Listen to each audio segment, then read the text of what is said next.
we first got the game, some of the stuff that we had to look at was improving our tech, but we've greatly upgraded it, especially in the lighting department, to make the Darkness 2. Light and dark and lighting in general are obviously very important in this title. We use the Evolution engine, and this is an engine that we created for Dark Sector that was released in 2008. And since we started on Darkness 2, we've been adding new lighting engine, a new animation system, and just all the bells and whistles we need to make the Darkness 2. One of the things we added was the ability to do bounce lighting.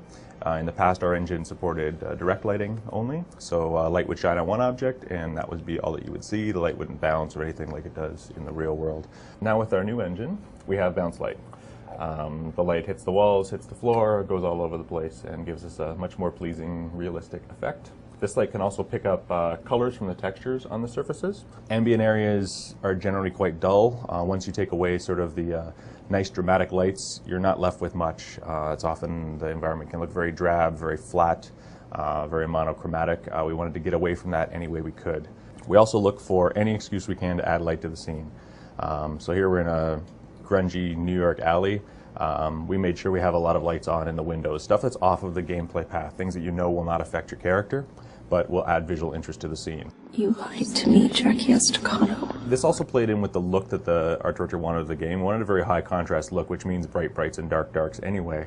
But what we wanted to avoid was a lot of was the gradients in between light and dark. We wanted you to look at a scene like this and go, okay, this is dark, that's light. I know where I can go and I know where I shouldn't go. What was the game going to look like? What was the mood going to be? How was the game going to be lit? And in a game where lighting is a character, we really needed to solve that problem. So one of the other things that we wanted to do from a gameplay standpoint was make sure that the player knew what was dark and what was light. This also is something that you see in the comics, white panels and stuff when Jackie gets blasted with some light because he's uncomfortable. And we wanted the player to feel the same way. We wanted, when you go in the light, you can still play the game, you're not dying or anything, but it's uncomfortable. We have a fairly robust color correction, color grading, and post process that happens in our game, and I will show you how that works. So this is the game with the post filter that I'm using right now applied, and that's how it looks without it.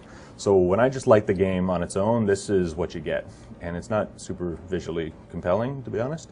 Also, because it happens in real time, we can change it on the fly during the game.